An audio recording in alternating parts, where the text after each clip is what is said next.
Yeah, I'm good. I'm good. How are you? I'm really, really well. Thank you so much for agreeing to chat to us today. Oh, of course, yeah. Now, Lynn, Any excuse to talk about movies? Lynn, this film is so powerful. I watched it once and then I watched it again. It was just that powerful. So, congratulations. And I've got to ask, when did the journey begin for you with this film? The journey began early 2019, and I had just returned home from living in England, and I contacted the development executive at Northern Ireland Screen, who I had cultivated a relationship with, to see basically if they had anything that they thought I would be interested in, and just to let them know that I was back. And at that point, Ursula said that they had a script that they thought I might like. So then I was introduced to the writer, and then when I read the script and met him, we quickly realised that we wanted to make the same film. So that was it. It all happened quite quickly. I phoned my producer friend Paul Kennedy and said, "I think you'll really love this script." And then the next thing he optioned it, and then the next thing we were just flying, and soon we went into production. What was it that grabbed you with the script when you first read it? Because, like you said, it's such a powerful film. What was it about the script that just grabbed you and made you think, I need to do this film? Well, I'm a writer as well, and when I write, I always begin from a visual place. And sometimes when you read another writer's work, you don't really find that, it doesn't connect with you. But with Mandrake, I could see it all. I could see it very clearly, and what I could see what I wanted to do with it. And there were certain aspects, such as the wandering man and how he looked, and the kind of garb that he wears when he's in that character. Those were things that I added because I just felt so strongly that the visual structure of the film was speaking to me. But also, I'm drawn to anything that has fully fleshed female characters, and to have two brilliant characters kind of facing off against each other was just a dream come true for me. You talked about those well fleshed out characters, and that was one of the special things about this film. We see so many horror films these days where it feels like Hollywood thinks, well, you don't really need serious characters, we'll just go for the slashing or the gore. This film has such amazing characters. Can you tell us a little bit about the development of those characters to the point that we see on screen? Yeah, we had a wonderful time kind of talking about the backstory of our women in particular, and who they were, and the dynamics of the relationships that they had, especially with Kathy and Jason. And I loved working that out with the writer, but also with the cast. It was, we had meetings just one on one where we discussed kind of how we felt, where the character came from, and who we thought they were, and what elements of themselves they were able to bring to it. So we spent a lot of time building that and building the stability of the world, because that, when you're introducing fantastical elements into a movie, I want to have it completely grounded before we even get to that. So, there was a lot of time, painstaking time spent on making them real people and the nuance of who they are, especially Mary. My wife actually did a very similar job to Kathy for a long, long time. She was actually someone who worked with prisoners and rehabilitation to get them back into society. Did you do a lot of research for this film? Because both Kathy and Mary, like we said, have got such strong characters and such fleshed out characters. Was there a lot of research into those roles? Well, Matt, the writer, certainly had researched quite a lot in the beginning when he was, birthing the idea. Um, One of my producers actually knew a parole officer as well and was able to draw from that. But from my personal experience, my mum used to work in one of the major prisons here as a teacher, all centering through rehabilitation. And I actually worked with the Prison Arts Foundation to go in and teach prisoners how to make movies and how to write and conduct green screen interviews. I had personal interaction with people, and for positive and for negative. One of the great things about Mary's character is how she draws you in, and I experienced that firsthand of how people try to do that within that environment. But on the opposite side, Kathy remaining guarded was something that I implemented when I was teaching there, because you could very quickly fall prey to a cunning criminal. Definitely. Now, you've done a lot of TV and a lot of short films over the years. Was there any sense of fear at all of stepping out into the feature film world at all? Oh my goodness, no, not at all. I feel like, that little kid that was watching Jaws and Alien and Aliens and Terminator 2, she was ready to go. She just wanted to do it. And from working on a lot of stuff and from doing my shorts, I knew it's my favorite place in the world, and I think I was made to make feature films and hopefully long form series as well. Definitely. We have a lot of young filmmakers who listen to this show. What did you find was the biggest difference in shooting a feature film to shooting a short film? I would say the major thing would be stamina. You have to be prepared for how long it will take. With short films, normally it's quite a small team, and you kind of work it out and you get it done quite quickly, and then you see the shorts go into festivals and have a life. But with regards to feature films, it just takes so much longer. There's so many more people to work with, and the sheer scale of it and sheer time. Especially just after you've made the film, it's something that you need to keep the faith with and trust the process.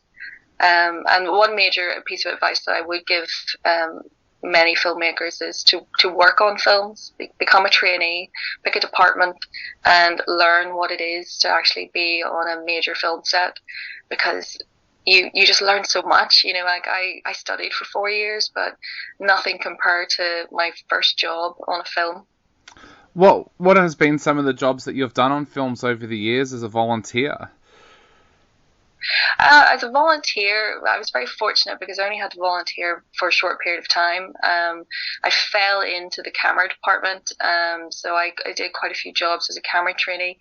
The first job that I ever had was on a low budget horror film called Red Mist. Now I think the international title might be Freak Dog, but at the time it was straight to DVD. And there was a collection of horror films, but I felt very at home in a horror environment to begin with. But once I got settled into that department, when jobs come up, you go along with your team.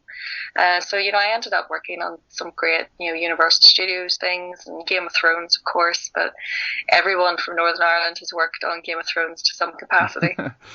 Now, talking of horror films, the atmosphere that you create with this film throughout is just absolutely fantastic. Was that something that you all talked about going into this film, where you kind of have that atmosphere where the audience is kept on edge all the time? Yeah, I mean, for one, pace is just vital to me. I love to give the piece room to breathe and for the audience to be able to reflect, and especially when it comes to horror, to be curious and on edge about what's going to happen. But the world itself, I wanted it to feel tangible. I wanted it, the audience to be able to smell the soil and smell the mud. And I think the representations of magic can be kind of sparkly magic, but with my film, I wanted it to be blood and soil. I wanted it to be something that the general public don't understand, but those that are in the know, those who buy into the religion as such and the traditions, can commune with nature in a new way. So I wanted to showcase the kind of brutality of nature, especially with Mary and how what her actions she takes throughout the film. But I wanted you to be able to smell it. Kind of like, it makes me think of when I go out and I smell mud, I do still think of Game of Thrones. I think of being knee deep in mud, and I wanted to offer that to the audience.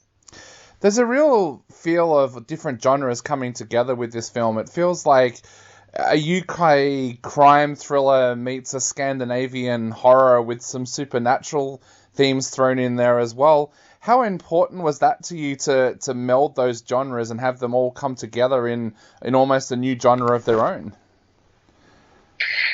I find, over the years in my writing and in what I've done, and certainly within my taste, that this was something that kind of crept up on me. That I enjoy a bit of a mix, and I enjoy pulling from different stories.